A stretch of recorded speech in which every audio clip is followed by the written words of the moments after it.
السلام علیکم ورحمۃ اللہ۔ ترجمہ تفسیر القرآن الکریم، سبق نمبر 375، سورہ التوبہ، آیت 84 تا 85، پارہ نمبر 10۔ اعوذ باللہ من الشیطان الرجیم، ولا تصل علی احد منهم مات ابدا ولا تقم علی قبره انهم كفروا بالله ورسوله وماتوا وهم فاسقون۔ ولا تعجبك أموالهم وأولادهم إنما يريد الله أن يعذبهم بها في الدنيا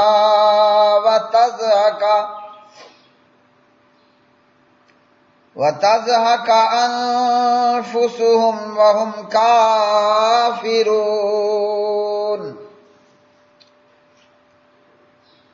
اور ان میں سے جو کوئی مر جائے اس کا کبھی جنازہ نہ پڑھنا اور نہ اس کی قبر پر کھڑے ہونا، بے شک انہوں نے اللہ اور اس کے رسول صلی اللہ علیہ وسلم کے ساتھ کفر کیا اور اس حال میں مرے کہ وہ نافرمان تھے، اور آپ کو ان کے اموال اور ان کی اولاد تعجب میں نہ ڈالے۔ اللہ تعالیٰ تو یہی چاہتا ہے کہ انہیں ان کے ذریعے دنیا میں سزا دے اور ان کی جانیں اس حال میں نکلیں کہ وہ کافر ہوں۔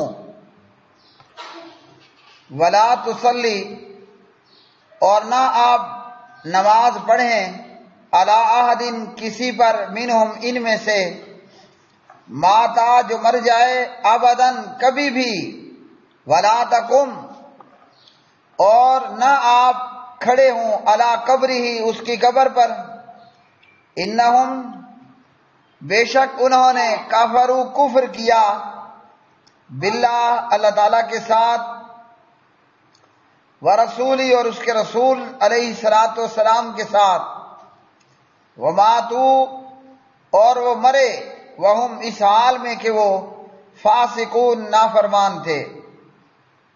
ولا تعجبک، اور نہ حیرت میں ڈالیں آپ کو، اموالہم، ان کے مال، واولادہم، اور ان کی اولاد، انما، محض، یرید، چاہتا ہے، اللہ تعالی، ان، یہ کہ، یعذبہم، عذاب دے ان کو، بہا، ان کی وجہ سے، فی الدنیا، دنیا میں، وتضحک، اور نکلیں، انفسہم، ان کی جانیں، وہم، اس حال میں کہ وہ کافرون، کافر ہی ہوں۔ پیارے بھائیوں اور میری بہنوں، آج کے سبق میں اللہ سبحانہ و تعالی نے پیارے نبی صلی اللہ علیہ وسلم کو منع کر دیا کہ آپ نے آئندہ کسی بھی منافق کا جنازہ نہیں پڑھنا، کسی بھی منافق کے مرنے کے بعد اس کی قبر پہ جا کر اس کے لیے دعائے مغفرت بھی کوئی نہیں کرنی۔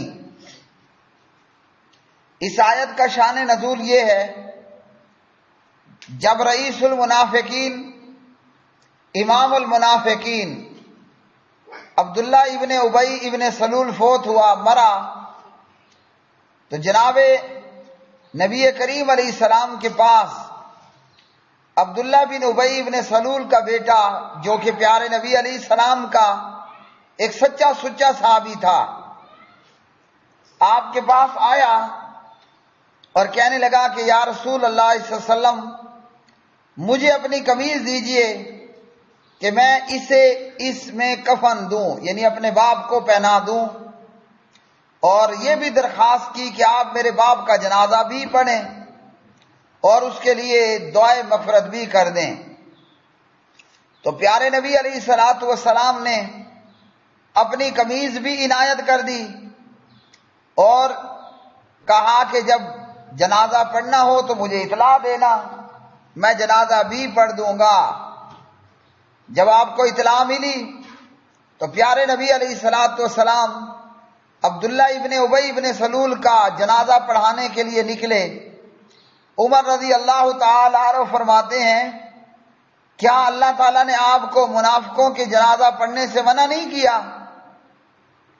تو پیارے نبی علیہ السلام نے فرمایا کہ نہیں، منع تو نہیں ہوا۔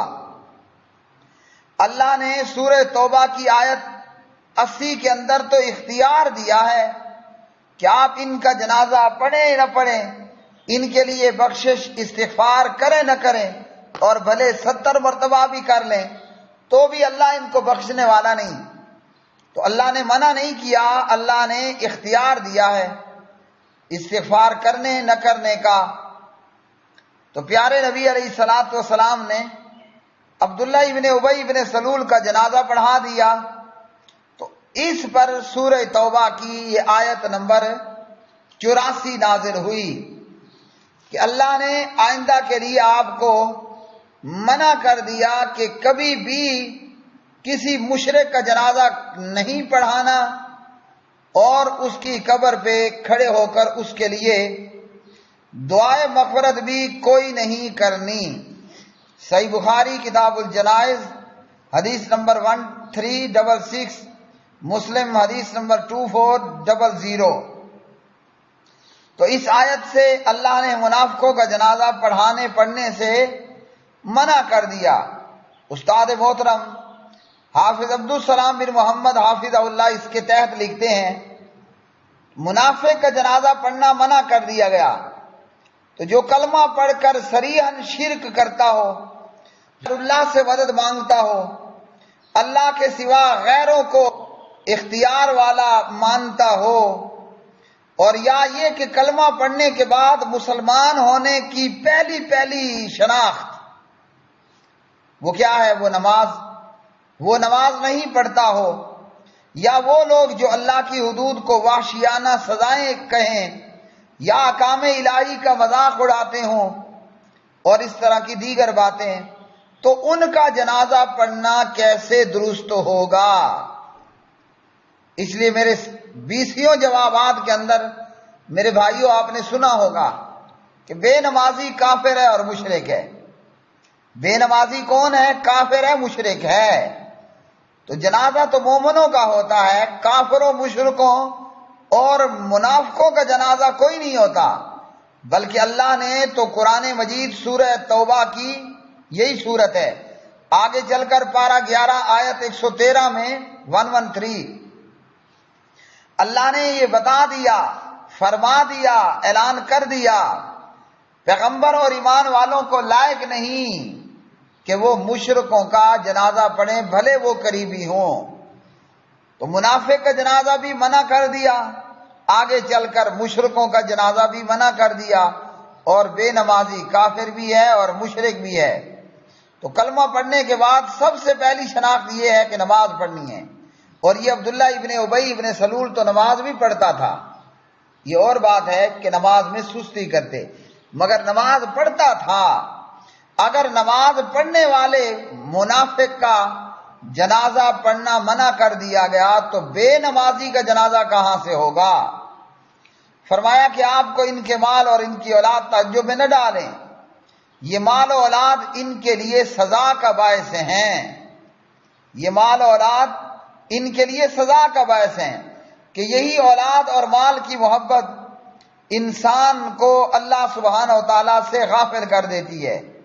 مال کی محبت میں مبتلا ہو کر مال اللہ کی راہ میں خرچ نہیں کرتے، اولاد کی محبت میں گرفتار ہو کر اولاد اللہ کی راہ میں قربان کرنے کے لیے نہیں بھیجتے۔ اور اللہ نے واضح طور پر بتا دیا سورہ المنافقون کے اندر کہ تمہارے مال اور تمہاری اولاد تمہیں اللہ کی یاد سے غافل نہ کر دے۔ تو ان منافقوں کے ساتھ بھی یہ ہوا، ان کے مال اور اولاد نے انہیں اللہ کی یاد سے دور کر دیا۔ تو منافقوں کے لیے یہ مال اور اولاد یہ رحمت کا باعث نہیں بلکہ عذاب کا باعث ہوا۔ وآخر دعوانا ان الحمد للہ رب العالمین۔